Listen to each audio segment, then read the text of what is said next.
welcome back to Press X for Chromosomes, where we are going to go on our third date with... Actually, I just realized his turn on is muscles.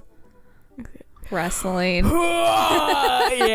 I didn't fucking make that connection at all. I just saw that and I was like, wait. To be fair, I haven't been really looking at any of their profiles past like the first date. Past the time where we read it all. Yeah, pretty much though. That one day. Ever since the first night at Shardy's Pies, Hugo and I have made a point out of weekly visits to trivia night. Havarti, like it's 1999, has come in first place ever since, despite Provolone 2 lost in New York's continual efforts to dethrone us. Fuck off, Brian. I've been able to do a complete overhaul of the interior of my car thanks to all the Phil's Auto Care gift cards we received. Air fresheners, car chargers, you name it. Amanda's riding in a lap of luxury. Aside from the trivia nights, I don't actually get to see Hugo a lot. The end of the school year is coming up and he seems to be having a lot of trouble with dealing with the stress of teaching. I should do something nice for him. Maybe help him take his mind off of screaming teenagers. Books? He likes books, but I would have no idea where to even start with that. He probably reads more books in a month than I've read in the past year. Sounds like you and me. Yeah. I know he is really into wrestling, but he's been reluctant to talk about it since he showed me his wrestling room. I know he's kind of shy about it, but maybe... Whatever, let's roll the dice. I think I have a plan. Hey, all right, folks. Looks like we finally have the points tallied and we're ready to announce our winner. We're winner. You know who else is a winner? Not you. Me, because I finally seen just how beautiful and loving my wife is. What? What? A few weeks ago, all the regular station intervention for Quizmaster Quinn. We sat down in a circle, told him what we wanted to see him be better and love himself. He agreed to start going to couples therapy with his wife, and last time he told us they adopted a dog together.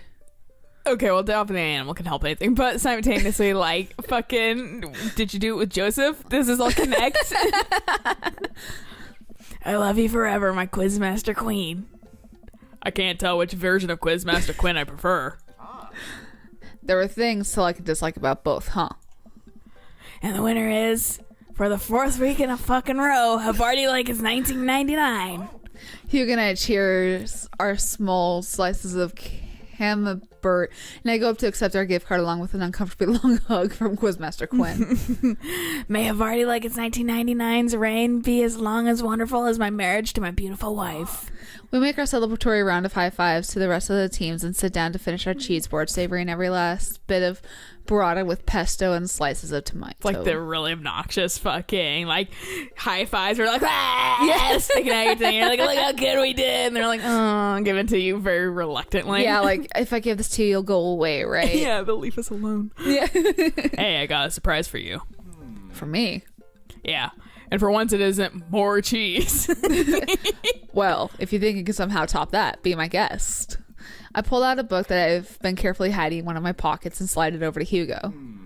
Oh. Hugo picks up the book and reads the title aloud.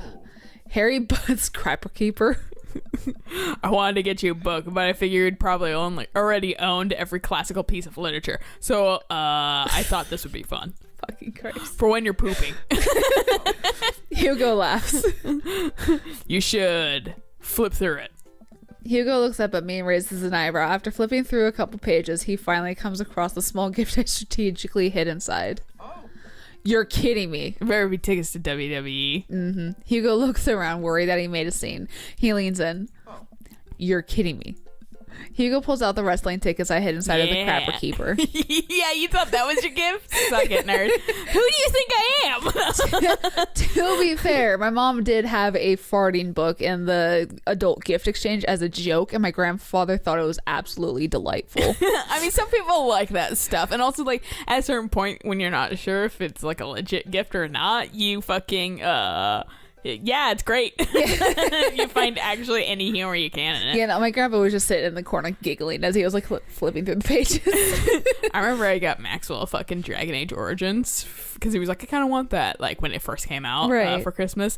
And he was like, But I had also taped like a $50 gift card on back because I was like, I can't feel bad. It's just like the game, Right. or whatever. Even though it was brand new at the time, and like Max was like, "Oh, cool, thanks so much." And I was like, "Flip it over," and he was like, "Oh, thank you." He was like, "I wanted a game," but honestly, like I was like, "That's kind of a little cheap compared to everyone else's gift." I think that's why I put it, because I had like spent a decent amount on everybody else's gift, and his is like the crapshoot kind of. Right, because, like, right. you got the game which you wanted, but like here's extra because I didn't get you like Anything like else. yeah, like pearls, but like Meanwhile, no shame that I spent the most money on my dad this last year because I got him like 6 movies. oh nice, yeah. I mean, but they're movies still. Like, Yeah, but- where's my like like you understand how that goes. So it's like, Oh, yeah. like so he's like, oh thanks, and I was like, I'm a little offended that you did the game wasn't enough, but good job playing it off.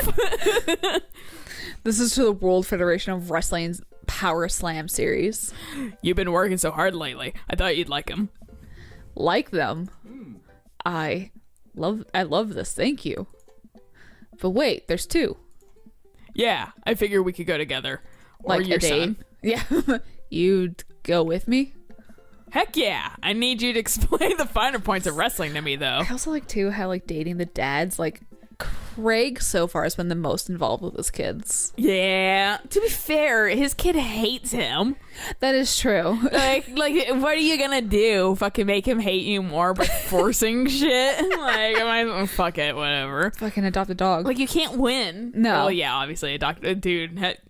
So There's this dog called Duchess. gets a nosebleed in one of my previous lives. There's a dog your son really likes, and he calls you dad once, and you kind of freak out. Hugo gets up, walks around the table, and effortlessly picks me up in a big bear hug. Has he been this strong the whole time? Dude, he's into wrestling. Right? Thank you. I let out a little squeak to sort of say you're welcome.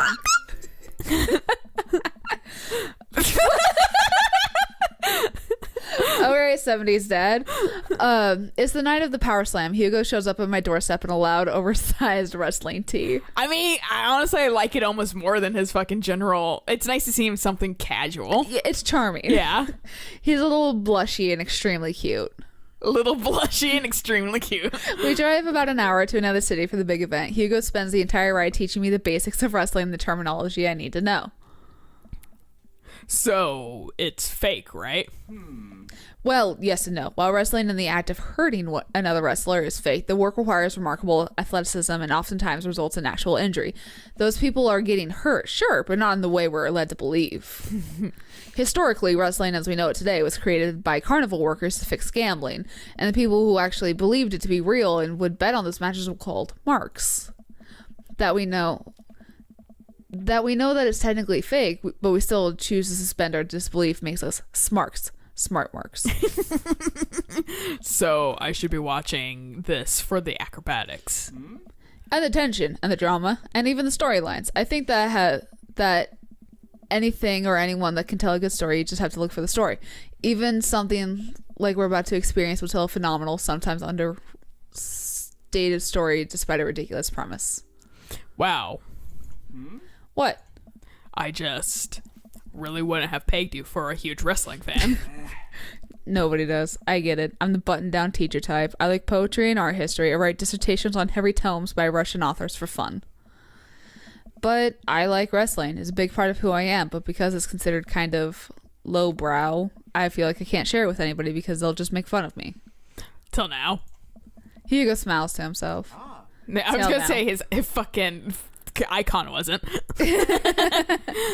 Hugo and I enter the stadium and are directed to the upper level. After grabbing some snacks, we make our way up the set of stairs. I just like the concept that we're in our business suit for fucking everything. Right. So we're just like super out of place all the time. Oh yeah, no, like we're dressed up and Hugo's not. Yeah, Craig is fucking shirtless. We're still in our business suit. Yeah.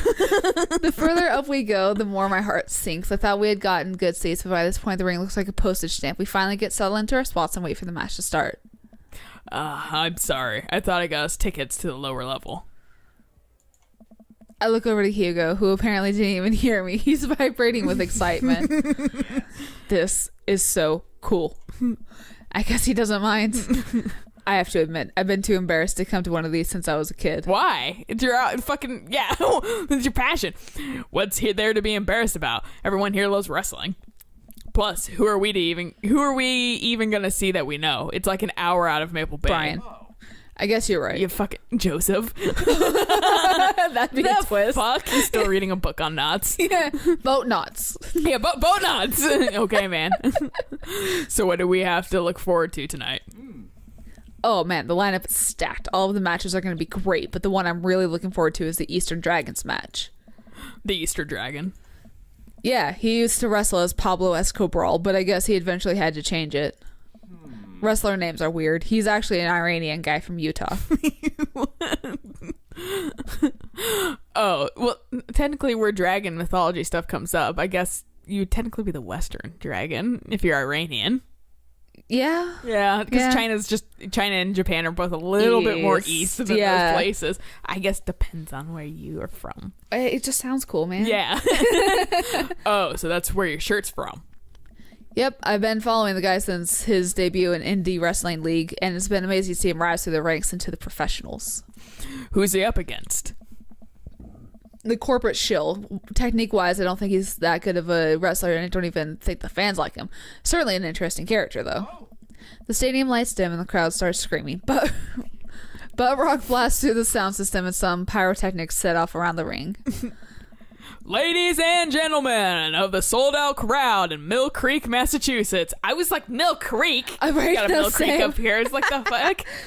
But now we know we're in Massachusetts, apparently. Yeah. Who's ready to power slam? Hugo and ice cream. We watched two wrestlers, the Southern Dandy and Johnny Snowman, walk out to even more butt rock. The Southern Dandy mixes and drinks a mint julep in the ring before the match. The crowd eats it up. Also, I wanted to say Southern Daddy instead of Dandy. Southern Daddy. The Southern Dandy's from Maine.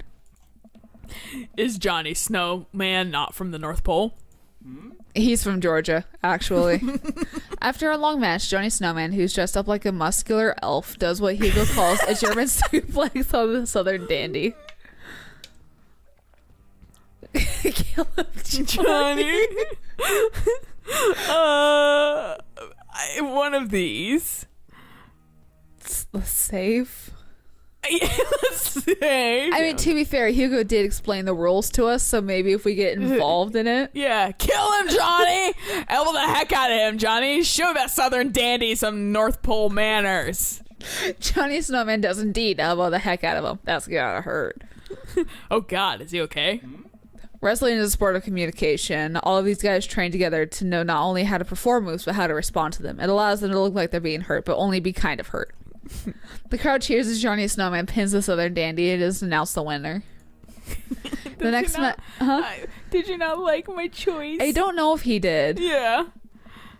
Whatever. Okay. I hate it. The next match features a wrestler named Generation Y2K who comes out of the ring looking like a hipster barista. He takes selfies with fans on the way up to the ring and pauses after everyone to post it onto Instagram. He really is playing up the millennial thing, huh? He's sort of the boogeyman to the old-time wrestling fans. His opponent, the old-timer, walks out. Oh. The crowd seems to be divided who they're rooting for. The old-timer pulls out some pretty sweet moves after he takes out a walking cane from under the stage and beats Generation Y2K over the head with it. Because the ropes, Generation Y2K plants the old-timer with the flash on his camera phone, is able to pin him to win the match. He takes the celebratory selfie with his unconscious opponent. That's awesome. During a break, Hugo and I leave to get refills from the concession stand. We wind our way through the clusters of wrestling fans to get to the line. So, what do you think so far? I'm glad I'm here with you. Sure. The wrestling is cool, but I really like seeing you so enthusiastic. It's... Don't say hot. Don't say hot. Cool. Hey! You know, I'm kind of surprised. I was sort of expecting the crowd just to be a bunch of aggressive, sweaty older guys, but it's so diverse. I've even seen a bunch of families with kids. Everyone looks super happy to be here. Oh yeah, that's how I got into wrestling. When I was a kid, my dad used to take me and my brothers to matches all the time. There's only one gaggle of kids loitering in a corner that are exceptionally loud, even over the din of the stadium. Looking closer, I can't help but feel like these kids seem familiar. Oh god, I know these kids. Lucian. There you go, students. So don't turn around when I tell you this, but some of your students are here. Hugo immediately tenses up. Oh my god, I can't let them see me here. They'll never listen to me ever again. I position myself between the kids and Hugo, hoping I can act as a human shield. I glance over at the group of children again, and I recognize that Colin kid. He kicks one of his friends in the shin and laughs. Man, that Colin kid is a piece of work. Which one was Colin? I think the one that was starting the gambling ring. Oh, yes. Hugo was like, I'm gonna get in on that shit. Yeah. Colin, if he sees me here, he'll never let it go. He's a master manipulator. We have to get back to the relative safety of our seats. What's the plan? Just walk back to your seats. I mean, to be fair, that's the most logical one. Yeah. This is a sneaky mission. This is a sneaky mission. I feel like just walk back to your seats. Yeah. I think the best strategy here is to hide in plain sight. Be casual. Be super casual. We'll just waltz right in and nobody will be none the wiser. Are you sure that'll work? Like a charm. Hugo and I just start walking towards the doors. Colin and his friends are so busy throwing garbage at each other they don't even notice. Wow, that was easy. Yeah. Oh, hey. Yeah, I was gonna say I heard the noise. Oh, okay. Yeah, I like how we're like, theoretically just walking in like the droves of people should mask us. Right? It's like fucking, we just Assassin's Creed this shit. Oh, yeah, no. It's a fucking moonwalking bear. You're too distracted to notice something. Yeah. Hugo and I sit down and breathe this huge sigh of relief. Phew, that was close. Now we can hide out for the rest of the night, enjoy ourselves in the comfort of anonymity. Anonymity. I can't do that word right now. I can't either. Yeah, within a large crowd. The lights dim again. Yes. This is the match we've been waiting for. I heard his yes. The corporate shill walks out to elevator music. He's wearing a 3-piece suit and sunglasses. Once he gets to the ring, he takes off his sunglasses and rips the sleeve off his suit jacket, flexing his arms for the crowd. One of the people from his entourage produces a graph chart and sets it up in the center of the ring. The corporate shill grabs the microphone. I got a message for the Eastern Dragon. If you'll refer to the graph in the center of the ring, you'll see a quarterly projection of how much I'm about to kick your ass. The whole crowd erupts. Now, if you'll direct your attention to the Jumbotron. We all look up at the PowerPoint presentation titled Kicking the Eastern Dragon's Ash, a key performance indicators. The corporate shield takes a laser pointer and gives a very lengthy presentation on just how and why he'll defeat the Eastern Dragon. He showcases several well-utilized clip art graphics. That was informative. The lights dim again and pan flute music plays. I think it's a pan flute. I'm actually not sure if I know what a pan flute sounds like. The Eastern Dragon walks out to cheers from the crowd. Aren't pan flutes a Central America thing? Hugo shrugs. Wrestling. And the Eastern Dragon stands outside of the ring and grabs a microphone. Corporate shields, nice to see you again. More cheers from the crowd. That was a good presentation. The clip art was a very nice touch. He points to the corporate shill menacingly. I'm looking forward to a nice and exciting match. The crowd doesn't really know what to do here. He's not the best at trash talk, but I promise he's one of the most talented wrestlers you'll ever see. The match starts and is just as exciting as Hugo had hyped it up to be. The Eastern Dragon performs some ridiculous aerial stunts that make me concerned for his safety. He does what Hugo calls a moonsault from the top rope onto the corporate shill. What the fuck? The air in the stadium is electric as these two athletes lock arms to try to demolish one another. I can't help but get into it. Do you want to continue the rest of this for next time? Fuck yes. Awesome. So we'll see how this plays out on the next episode. Until then, bye!